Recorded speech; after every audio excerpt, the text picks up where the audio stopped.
Hey guys, Mike with bkboatsandsleds.com here. Talked about earlier in going over your sled to make sure everything was all set for the season. We talked about the power valves and cleaning them. And one thing I noticed here when I started this sled for the first time this season is on this side, which is the same as this valve here, which is got the cap on it, I noticed some exhaust coming out of this area right here. Same blue smoke you'd expect to see out of your exhaust pipe. So that tells me that that valve is probably bad. So sure enough, I take off the cap here, 4 bolts, 1, 2, 3, 4 on the bottom, and you can see here there's a slit in the boot.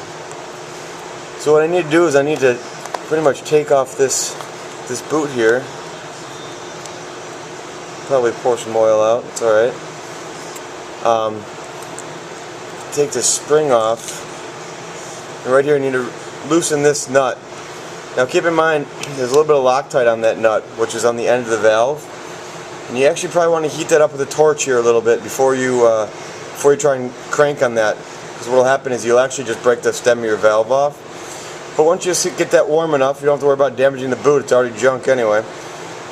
Take that nut off, there's a washer there, and it's just as simple as putting this new boot on, with putting the new washer and new nut back on. Put the 4 bolts on and you're good to go. As always, I stock those here at BK Boat and Sleds, and I put aftermarket ones in. They're made by Windorosa. I think they're as good, if not better, than the Polaris ones. So if I were to ride this sled, the thing would probably have no power at the mid-range to the top end. Probably just plateau out as far as power, anything above 40 miles an hour, 50 miles an hour. So something easy to look for. A lot of guys think it's clutching.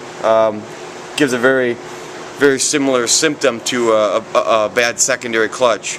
So just something to watch for. And like I said, the easiest thing to look for is watch for exhaust coming out of these areas here.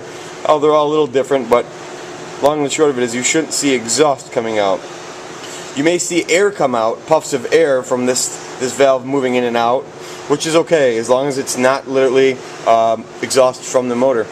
So again, thanks for watching. bkboatsandsleds.com. Thanks again, guys.